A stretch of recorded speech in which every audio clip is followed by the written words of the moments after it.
guess also about your own work. Yeah, so we'll start with that. Yes, exactly. Yes, without further ado. So, and maybe I give a reminder that my collaborator Lasala, who unfortunately is not here this week, will come at the end of this month and kind of give his side of the conversation as well. So when we speak about collaboration, which I do speak frequently, I try to make clear that it's always a conversation, so I can represent in some ways, but I also really like to not say that I speak on behalf of everyone else, right? So what I wanted to do tonight, thank you for coming, was to take a little time and talk a bit about my own practice as an artist and how that led to the creation of this exhibition, and also an interest in history. So I don't know if that's complex enough, but we start with those ideas and we get more complex. So I'm going to start in 2004, not find and replace, full screen. So I'm just going to toggle between a few different softwares here. So that's an installation shot of a video. And I'm going to show you a few minutes of this video. That's called Intelligence Failures. It's from 2004. And you will get the idea pretty quickly.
Okay, so I'll pause it there.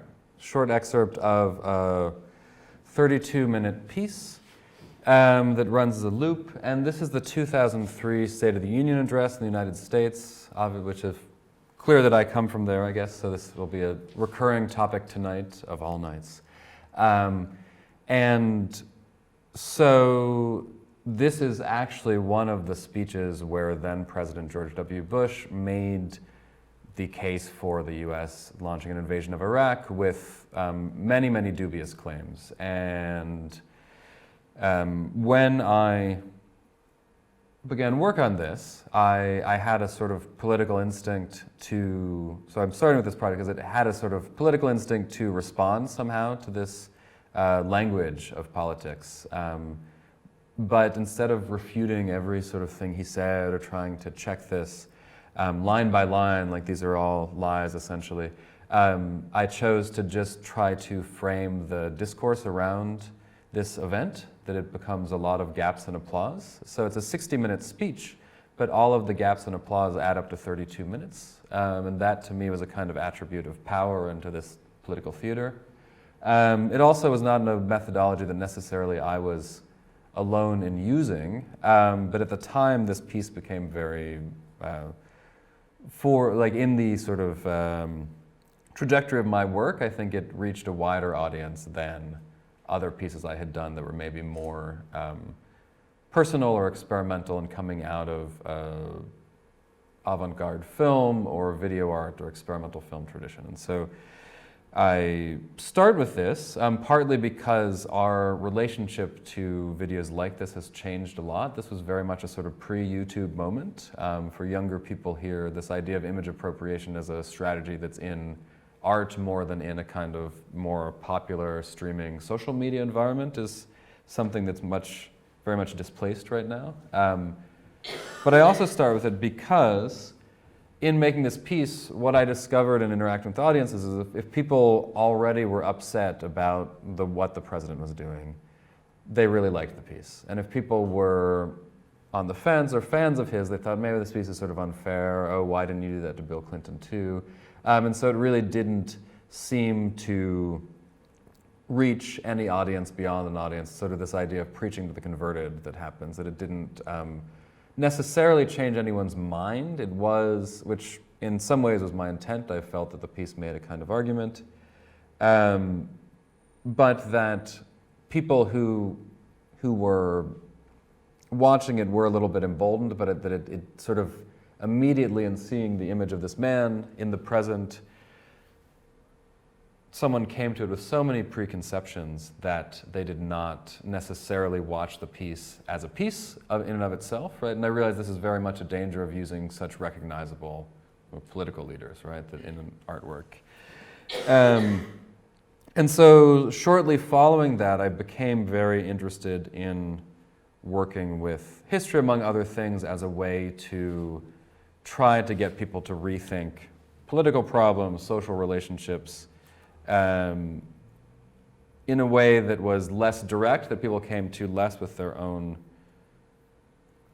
preconceived notions. So this is one of the first pieces I did where I did a long historical investigation, which is called Cops Out of Order, One Shot at a Time. And I also bring this up because in a way I think there's a relationship to how we've displayed the work here. So this is 2005, and on the right-hand side, it's a mash-up of all sorts of video sources, some sort of activist videos, direct action protests, but also movies like Spider-Man. But basically, everything in this video channel was using footage that was both myself, by friends of mine, and also from Hollywood films, other films, that showed uniformed police in public urban space. And this was kind of a way of trying to think about the sort of privatization and militarization of public urban space. That's something that many people have been talking about around this time. So there are a lot of sort of crowds being pushed around. And then on the other side, complex architecture, was this historical tale of the first police riot in New York City that happened in the 1850s. And there was a state sort of regional police force and a city police force. And instead of the riot being between the police and protesters or some other group, it was actually this very public fight between two different police forces. And so this channel was shot on Super 8 film, and I walked from the site of that riot in Lower Manhattan all the way up to 157th Street, so about 175 blocks, where the mayor who sort of instigated this riot was buried, at which point I got to the cemetery and could not find his tombstone. So, and each step I took was one frame of film, so it has this other relationship to time. And also at this moment I was sort of interested in the materiality of film versus video and playing these things off of each other. So you can sort of see some documentation of that. Around the same time, I also started working with a number of different groups, which Adit has mentioned.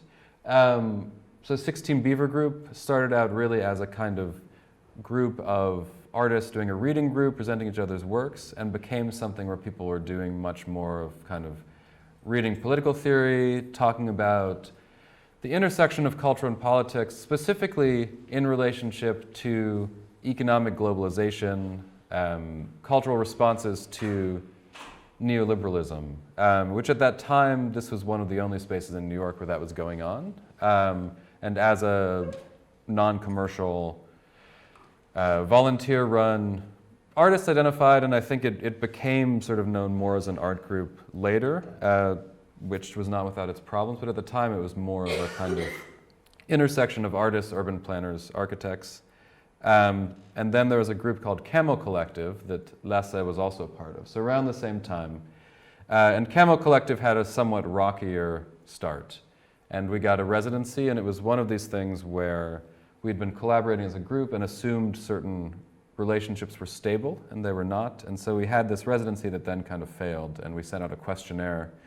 So we were given the space in Lower Manhattan through the Lower Manhattan Cultural Council, which basically tries to keep spaces that are empty from being completely empty by giving them to artist groups on a very temporary basis, which is, again, not without its kind of real estate speculative dimension. So we were aware of that, but we got this space, which you can see is not, it was a former bank, but was quite sort of hacked up. And we sent out a questionnaire to people about, like, here's this group, here's what we were trying to do, and here's how we think we failed. What do you think? And you please forward to people and send us your answers. And then for this open studio, we just had a film playing, which was all of these emails kind of rolling on a screen. And this one was actually quite harsh towards us, which I thought was, so we didn't censor, we just put them all there with this questionnaire. Somewhat more, I think I have to skip. So 16 Beaver Group started doing these seminars. This is like 2005, 6, 8, where we would often invite some kind of guest of interest, often sort of a theorist or a researcher who would come and talk to us. And so we did a series of these weekend seminars that were completely unfunded and really about trying to think very specifically about approaches to doing cultural work as artists, as planners, as activists effectively. So people would come and present research, and then people would present their projects. And 16 Beaver Group also had a, at times, comedic dimension. And so this is a kind of performative way that I think in fall of 2008, there was very little response to, in a kind of public way on Wall Street, it was pre-Occupy Wall Street, to this financial crisis. And so we staged a fake benefit marathon, because there are always these benefit marathons for different sort of research. I don't know, do they have them in Germany as well? This kind of, yes, no? It's a run, but it's not just the marathon race, it's you should get sponsors and they should collect money for research. And so the pun in English was called "We Can Run the Economy," and this was kind of like a popular economic thing. And so we did it on Wall Street with just people showing up in the cold, kind of a joke. And then also in Zagreb, we were invited to do a seminar there. And there, people were much more militant in a way. They were very upset about the national economic policies and showed up at the National Bank, Central Bank. So that's one project. And I guess I mentioned these projects both because they had a kind of research component, but they also had a public dimension. And were kind of in between art and other public practices. So I go back here. Another project around the same time I did in collaboration with Jennifer Hayashida was an immigrant rights project. So there were these state laws in the state of Arizona that at the time were very, very harsh. And we were in New York City and invited to do a project with a new museum. And instead of doing a project in the actual museum, they have this kind of block party that it's in Chinatown in New York and draws a very different sort of audience, people who are not normally museum going. And so we designed for this event that often has more sort of fun things and activities for young children, a public postcard writing project that would kind of be about solidarity between New York and Arizona. And what we did with this project was we set up a network. So this is a postcard. There were two different postcards, and they were both historical examples in New York City where different ethnic groups had come together around some struggle and they had won. So this was sort of a hopeful thing, like these are places where people win. So this was a school where basically the neighborhood assumed community control of the school. They took over the curriculum of the school on the Lower East Side after many protests. And here are a couple of the postcards that we documented. Then the other half of the project was that we sent all of these postcards would be to be displayed publicly in a network of community organizations, nonprofit groups in Arizona doing work directly about this issue. So this is basically just a kind of solidarity across states, send them good kind of. So there were a couple, the Border Action Project, the Repeal Coalition, and then you can see this is a storefront of the Border Action Project where they just displayed. So we sent hundreds of postcards, but maybe a batch of 50 or 100 to different locations. So that was using history in a slightly different way, in a very direct way, but this was really not intended to communicate to art audiences. But overall, there became this interest in my own personal work in kind of using history as a backdoor to the present. So as I was explaining with the George Bush video, to use histories that people might not know so well to get them to reconsider the present a little bit, and hopefully to think about, here are our options in the present. We accept certain things as prevailing wisdoms, but in fact, if we understand all of the weird detours and contradictions that happen in history, all the sort of accidents, perhaps we think about our possibilities together differently. So it had a kind of aspirational, it wasn't necessarily activist in an organizational sense, and we were trying to organize around an issue for these art projects, but it was more about rethinking things. Go past those. And, let's switch. So I'm going to show a couple short excerpts again. Same time in my own practice, I became very interested in using a body of research to generate several projects at once, or over time, often collaboratively as well. So there was the idea that you do research, but if we work with history, we're not trying to get just one history or one form. Like this is the documentary that solves all the problems, this gives you all the answers. But in fact, we build a kind of contingent architecture. So in 2007 or so, with a collaborator, Jennifer Hayashida, I started researching this story of a guy named Ivar Kruger, who's the Swedish match king who between the two world wars tried to set up a global monopoly in matchsticks, which is, at first when we heard the story, just sort of so strange, both because I think I was talking to Carlo about how matchbooks are just gone now. They don't give them out free anymore. But also that the commodity is something that used to be given out free. And in fact, what was done was he was licensing different states, including Germany, had a match monopoly. And so what Kruger would do, and the reason he was interesting to us as a kind of prehistory of neoliberal economics, was that he would license public match rights and in return loan state governments, Germany, Italy, other states after World War I, sums of money at better rates than they could get from banks. And so it was this very house of cards, precarious but very global and to certain economists, very forward-thinking way of working. So we did several projects about this research because what happened while we were doing the research was the thing that we were saying, this guy, builds this great empire, and then in 1932 there's a huge crash.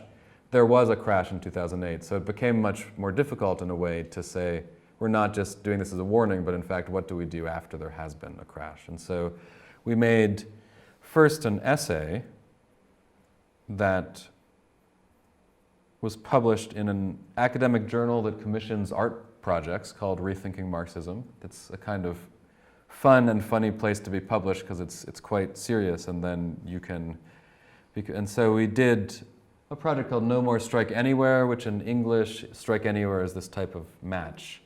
And this was a first attempt to kind of bring together a bunch of research to think about, could we make a piece about this? And I show this partly because we actually, so we used archival stills and a lot of text that we wrote, and we write about history as well.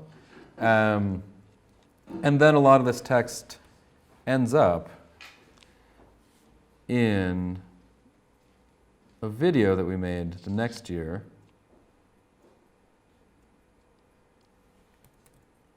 And in between, I had gone to film in these two match factories in Sweden that still are the same physical footprint as they were in the 19th century, but now they're primarily automated. And in fact, they had Strike Anywhere matches, they were still making them, and we thought, we titled this one piece, No More Strike Anywhere, but in fact they still exist, so now we have to call this video Strike Anywhere. So we did, and this is a 32-minute video essay, and in it we interview a bunch of, the process was that a bunch of kind of amateur researchers who are obsessed with this Ivar Kreuger. So we got a grant, and it turned out that this network of kind of conspiracy theorists they had a Google alert set up, and so the subject of the grant tipped them off, and these guys got in touch with us with all of these different theories about how Stalin murdered this guy, and a lot of them had, in terms of ideologies, I mean, they were not people we necessarily would have agreed with, but this video became much more about people competing for a claim around the truth of this guy. We didn't really care if he was murdered or committed suicide when his empire crashed in 1932, but we were interested in the attraction these people had to kind of trying to revive him. So you'll hear an older man talk, and then you'll see a little bit of, and this is one of the match factories.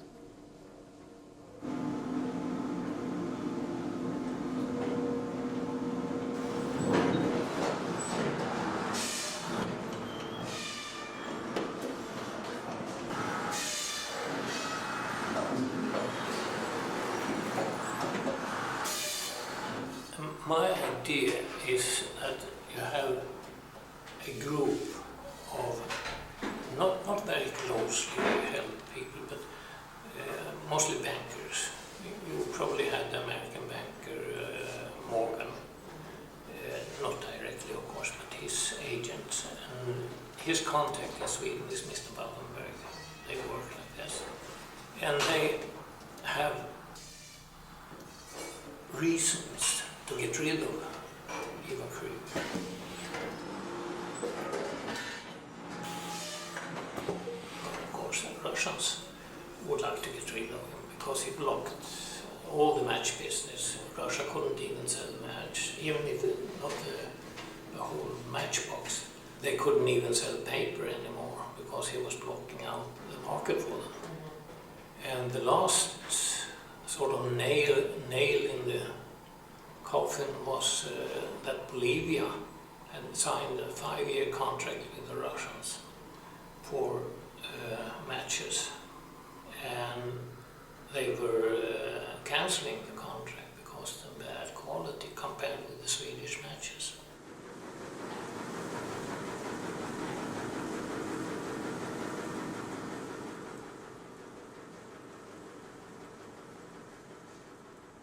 This continuous line represents a stock price, and this price is also an illustration of a corporation's worth. The line charts a distance between hope and reality, the proximity between investment and return. In 1917, Ivar Kreuger founded the Swedish Matchstick Corporation. By 1931, he controlled an estimated 200 companies internationally. Between 1917 and 1932, Kreuger capitalized on shifts in the global market, including the dawn of what we now call junk bonds and investment banking. He borrowed money at preferential rates on the US bond market and then loaned that money to other nations in exchange for match monopolies. At the height of his success, Kreuger was worth the equivalent of $100 billion today and had match monopolies in 34 countries.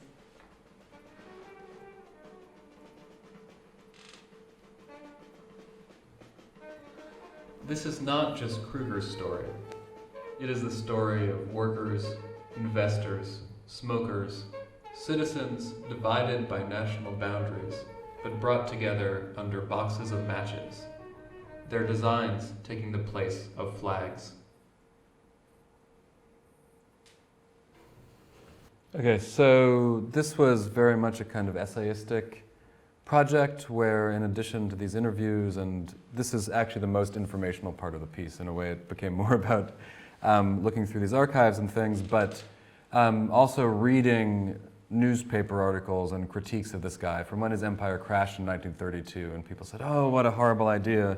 And then if you talk to people, a lot of the ways that his companies were structured and the free trade agreements that he was trying to pursue were very much what you get with IMF policies, WTO, Reagan, Thatcher in the late 70s, early 80s. And so he is seen by many economists who are partial to those policies as a kind of hero who's been improperly maligned and should have been allowed to succeed and not fail. At the same time, I'll show one more piece of my own related to that, which is film.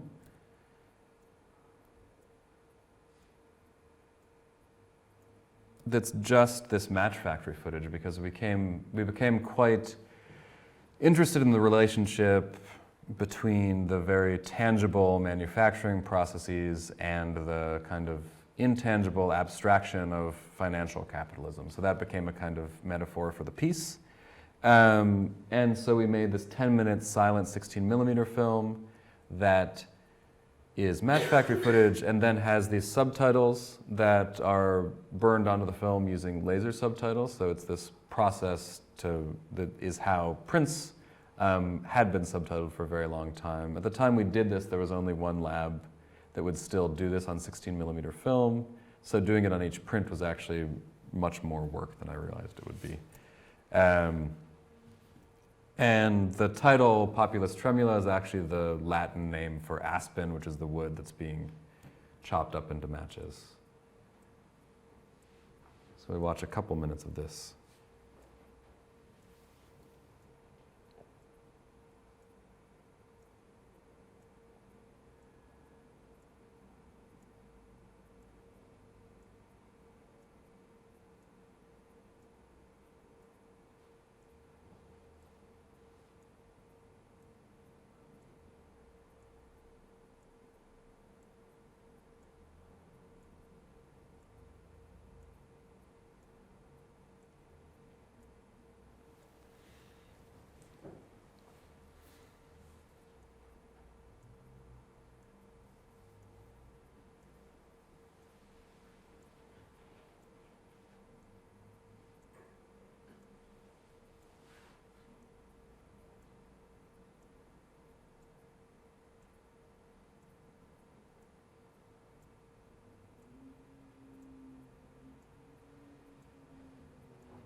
We stop it there.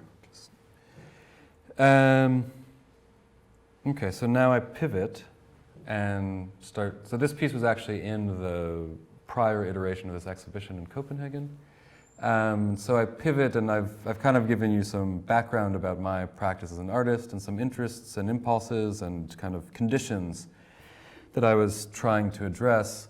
And one of the things that happens is that if you start to work in a certain way and you start to be shown with other people, you start to understand that maybe across different geographies there are people exploring certain things, and that becomes quite interesting. So one of the sort of most general impulses for an exhibition like this for Les and I is actually to kind of try to bring some projects together and look at them together in a way that's not about an individual trajectory, but more about if not a community, a set of artists and projects that we see maybe working with different methodologies, but having a similar sensibility about what they're trying to do, what might be at stake in their projects. So let's go back to, here's one picture of that piece installed in an exhibition where it's just on a looping machine, so yeah, you get the idea. Okay, thank you. I will end it there, yeah.